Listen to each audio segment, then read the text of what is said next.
लिए तपती धूप में आम के बगीचे में जाती है जहां उसका पति जमीन पर पड़े आम उठा रहा होता है। अरे आ गई आदि तुम। मैं तुम्हारा इंतजार कर रहा था। आज लेट कैसे हो गई? आप तो जानते हैं माँ जी की तबीयत ठीक नहीं रहती, ऊपर से जेठानी जी हर छोटी बड़ी बात पर लड़ती हैं। उन्हीं की वजह से लेट हो गई। खुद तो सारा दिन एसी वाले रूम में बैठकर आराम करती है और मुझसे नौकरों की तरह 4 मंजिल का काम करवाती है। अब मुझसे बर्दाश्त नहीं होता। घर में बंटवारा हो जाए तो ही अच्छा है। आरती की बातें सुन मोहन उदास हो जाता है। कुछ देर बाद जब आरती घर जाती है तो उसकी जेठानी उससे लड़ना शुरू कर देती है।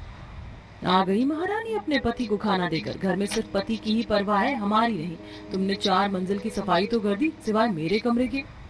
बहू तो हर वक्त छोटी बहू पर क्यों नाराज होती है? माना कि वो गरीब घर से है, पर नौकरानी तो नहीं। ये घर उसका भी है। बेचारी ऐसी हालत में भी पूरे दिन काम करती है। अगर तू अपने कमरे की सफाई खुद कर लेगी तो क्या हो जाएगा? माँ जी, विक्रांत यहाँ नहीं रहते, इसलिए आप इसके साथ रहती है। बहुत अच्छे से जानती हूँ मैं आपको। और तुम खड़ी खड़ी मेरा मुंह क्या देख रही हो? मेरे कमरे में आओ और सफाई करो। भूलो मत, मैं तुमसे बड़ी हूँ। अंजलि अपनी सास की एक नहीं सुनती और जबरदस्ती आरती को सीढ़ियां चढ़ाकर ऊपर ले जाती है और अपने कमरे की सफाई करवाती है।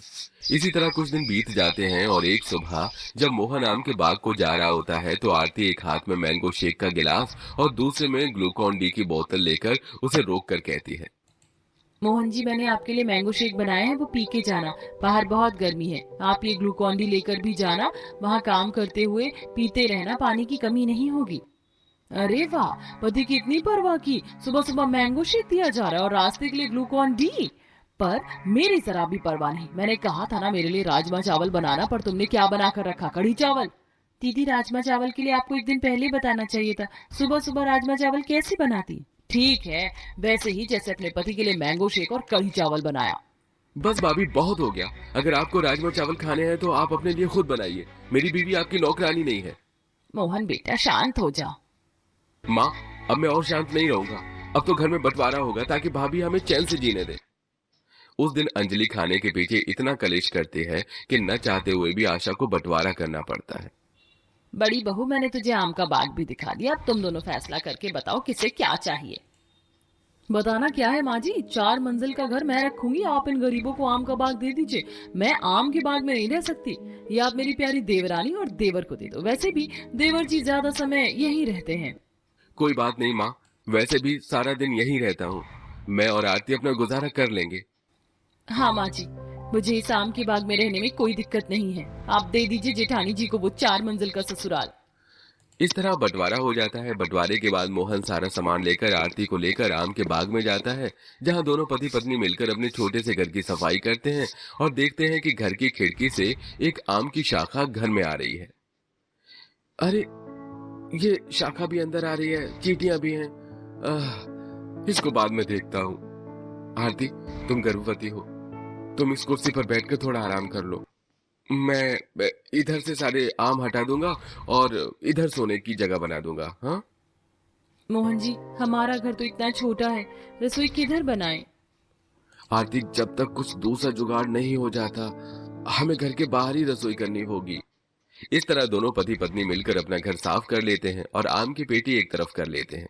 ऐसे कुछ दिन बीत जाते हैं और एक दिन मोहन बाग में जाकर आम तोड़ने लगता है और आरती घर के बाहर बैठकर खाना बनाती है। कितनी गर्मी लग रही है। शाम हो गई फिर भी धूप नहीं गई। मुझे तो माँ जी की भी चिंता हो रही है। माँ की फिक्र तो मुझे भी हो रही है। बस मेरा काम खत्म हुआ। अब घर में बैठकर आम की पेटियां बनाऊंगा ताकि कल उन्हें बेचने के लिए जा सकूं। और उन चींटियों का भी जुगाड़ कर दिया है मैंने। अब इस तरह दोनों गरीब पति पत्नी अपने घर में बैठकर आम की पेटियां तैयार करते हैं और खाना खाकर सो जाते हैं। पर गर्मी बहुत थी तो वो फर्श पर पानी डालते हैं और दरवाजे पर गीली साड़ी लगाकर आराम से सोते हैं। पर अगले दिन आरती को उठने में देर हो जाती है तो अगले दिन उसे धूप में खाना बनाना पड़ता है और उसे उल्टियां होने लगती हैं। वो जल्दी उठकर उल्टी करने जाती है। आरती, तुम्हारी तबीयत तो ज्यादा खराब हो गई। तुम थोड़ी देर आराम कर लो। मैं आराम करूंगी तो माँ जी के लिए खाना कौन लेकर जाएगा? और आपके साथ आम का बाग भी तो साफ करना है। कितने सारे काम हैं अभी। ये लो, पानी पियो और बस अभी आराम करो। मैं सारे काम कर लूंगा। गर्मी में परेशान मोहन अपनी बीवी को आराम करने देता है और खुद बैठकर खाना बनाता है। कुछ देर बाद वो अपनी माँ के लिए खाना पैक करता है और आरती मोहन से कहती है। आप रहने दीजिए, जाकर आम तोड़ लीजिए, अब मेरी तबीयत ठीक है। खाना मैं ले जाती हूँ माँ जी के लिए। आरती के काफी बोलने पर मोहन उसे इतनी गर्मी में अपनी माँ से मिलने के जाने देता है और खुद डंडी से आम तोड़ने लगता है। तो वहीं आरती अपनी सास को खाना देकर आती है। समय बीतता है और जहां आरती अपने पति के साथ आम के बाग में गर्मी और धूप से परेशान अपने दिन काट रही होती है, तो वहीं आलसी और कामचोर अंजलि अपनी सास को हर वक्त ताने देती है। ऐसे ही सीढ़ियों से सास उतर रही थी तो वहीं सोफे पर बैठी अंजलि केएफसी खा रही होती है और आसपास ऑनलाइन खाने के डिब्बे पड़े होते हैं। बहू, जब से आरती बहू गई है घर तो कबाड़ खाना हो गया है। तू तो बस बाहर से खाना ऑर्डर करके खाती है और एसी में आराम करती है। मैं बुढ़िया 4 मंजिल आखिर कितना साफ करूंगी। पिछले 1 हफ्ते से घर साफ नहीं किया, क्या बात है। माँ जी के जाने के बाद भी हर समय आप बस अपनी छोटी गरीब बहू के ही गुण गाती हैं। अरे इतना ही प्यार था उससे तो उसके साथ चली जाती ना। और रही घर के कामों की बात, नौकरानी ढूंढ रही हूँ और आपका खाना आपकी बहू लेकर आ रही है ना, फिर क्यों इतना मुंह बना रही हैं आप। अंजलि अपनी सास को ताने देने के साथ सारे गंदे बर्तन और रैपर वहीं जमीन पर गिराकर चली जाती है, जिसे बेचारी आशा उठाती है और खुद सीढ़ियां चढ़कर अपने कमरे में जाती है और अपने कमरे में एसी चलाकर बैठ जाती है। समय यूं ही गुजरता है और एक दिन 3 मंजिल की सीढ़ियों से उठकर अंजलि नीचे आती है। अरे माँ जी, अपने कमरे की सफाई कर रही हो तो मेरे भी कमरे की थोड़ी कर दो, मेरा भी कमरा गंदा हो रहा है। बहू, आज मेरी तबीयत ठीक नहीं है, मैं कोई सफाई नहीं कर पाऊंगी। तू जरा रसोई से मेरे लिए 1 गिलास नींबू पानी बना कर ले आ। क्या इतनी गर्मी में मैं नींबू पानी बना कर लाऊं आपके लिए? मेरे बस की नहीं है। आपकी जब वो गरीब बहू आपको खाना देने आएगी तो उसी से कह देना। इतना बोलकर जैसे अंजलि वहां से जाने लगती है, वो देखती है कि आशा बेहोश होकर जमीन पर गिर गई। ये देख अंजलि डर जाती है और तभी वहां आरती आती है और जल्दी से खाना टेबल पर रख रसोई से पानी लेकर आती है और अपनी सास के मुंह पर पानी के छींटे मारकर उसे होश में लाती है। माँ जी, आप ठीक तो हैं? ऐसे ही आपकी तबीयत खराब रहती है, क्या जरूरत है आपको इतना काम करने की। बहू, अब तू तो है नहीं इस 4 मंजिल के घर में और ये काम चोर कुछ करती नहीं। क्या करूं, खुद सीढ़ियां चढ़ती उतरती और काम करती हूँ। माँ जी, हमेशा तो आप अपनी गरीब बहू की तारीफ करती हो, तो चली जाओ ना इसी के साथ। क्यों मेरे साथ रह रही हो? मैं खुश हूँ इस गंदगी में।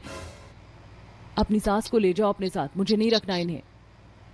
गलती करी मैंने ये सोचकर कि तेरा पति यहाँ नहीं है, तू अकेले कैसे रहेगी 4 मंजिल के घर में, इसीलिए मैं यहाँ रह गई। पर मुझे लगता है अब मुझे यहाँ से चले जाना चाहिए। चल बहू। उस दिन आशा दुखी होकर आरती के साथ उसके आम के बाग घर आ जाती है, जहां अब एक वक्त का खाना गर्मी में आरती बनाती तो वहीं दूसरे वक्त का खाना आशा। और कई बार जब आशा खाना बना रही होती तो आरती बैठकर पेटी में आम भरती और मोहन पेड़ से आम तोड़ कर लाता। समय ऐसे ही गुजरता है और बहुत जल्द विक्रांत घर आ जाता है और सभी के कमरे में एक एक करके जाकर ढूंढता है। अंजलि, सब कहाँ गए? घर में कोई नजर नहीं आ रहा है और घर इतना गंदा क्यों है? आप यहाँ नहीं थे इसीलिए आपको कुछ नहीं पता। वो गरीब आरती पता नहीं खुद को क्या समझती थी। महारानी खुद अलग हो गई तो मैंने भी कहा ठीक है, मैं अपने 4 मंजिल का मकान नहीं छोड़ने वाली। बंटवारा तुम्हें चाहिए तो तुम जाओ आम के बाग में। और उनके पीछे माँ जी भी चली गई। तुम मेरे परिवार के साथ ऐसा कैसे कर सकती हो? तुम जानती हो ना, मोहन की बीवी गर्भवती है, बाहर इतनी गर्मी है, पर तुमने उन्हें हिस्से में आम का बाग दे दिया। अरे 4 मंजिल का मकान था तो 2 मंजिल उसे दे देती बंटवारे में। तुम्हें बहुत शौक है ना इस 4 मंजिल के घर में रहने का। तुम खुद रहो इस 4 मंजिल घर में, जहां मेरी माँ और मेरा परिवार रहेगा, मैं भी वहीं रहूंगा। इतना बोलकर विक्रांत अंजलि को वहीं छोड़कर तपती धूप में 4 मंजिल की सीढ़ियां उतरकर आम के बाग में जाता है और मोहन के साथ रहने लगता है। अब घर में अंजलि अकेली थी, उसका कमरा काफी गंदा हो चुका था, तो अब वो सास के कमरे में जाती है, जहां रोज वो बाहर का खाना खाती और रैपर वहीं छोड़ देती। इस तरह 4 मंजिल के कमरे उसने गंदे कर दिए थे, जिसके चलते रोज बाहर का खाना मंगवा कर खाने की वजह से और एसी में बैठने की वजह से अंजलि की तबीयत खराब हो जाती है और जैसे वो बेड से उठती है उसे चक्कर आने लगते हैं। मैंने बंटवारे में अपनी गरीब देवरानी को आम का बाग दे दिया और खुद 4 मंजिल का घर रख लिया। पर मैं इस 4 मंजिल घर में बिल्कुल भी खुश नहीं हूँ। ये घर मुझे काटने को दौड़ता है। जब आरती मेरे साथ रहा करती थी और मुझे हल्का सा जुकाम हो जाता तो वो सारी रात मेरे पास बैठा करती थी, मेरी सेवा करती थी। पर फिर भी मैंने उसे हमेशा भला बुरा ही कहा। माँ जी ने भी मुझे समझाया, मैंने उन्हें भी खुद से दूर कर दिया। शायद इसी की सजा भगवान मुझे दे रहा है। पर अब मुझे अपनी गलती सुधारनी होगी। मैं आज ही जाऊंगी और मैं सबसे माफ़ी मांग के उन्हें यहाँ लेकर आऊंगी। अंजलि को अपनी गलती का एहसास हो जाता है और वो रोती हुई अपने 4 मंजिल के मकान से बाहर आती है और अपनी देवरानी के पास जाकर उन सभी से अपनी गलतियों की माफी मांगती है, जहां सभी आम के बाग में खाना खा रहे थे। मुझसे बहुत बड़ी गलती हो गई। ईंट पत्थर से तो मकान बनता है, घर तो तब बनता है जब अपने साथ होते। इस गर्मी में आप लोग कैसे रह रहे हैं? मैं आप लोगों को और आम के बाग में नहीं रहने दूंगी। आप सब मेरे साथ चलिए, नहीं चाहिए मुझे कोई बंटवारा। अंजलि के माफी मांगने पर सब उसे माफ कर देते हैं और अपने 4 मंजिल के घर में जाते हैं, जहां आरती एक बहुत ही प्यारे से बच्ची को जन्म देती है और पूरा परिवार एक साथ हंसी खुशी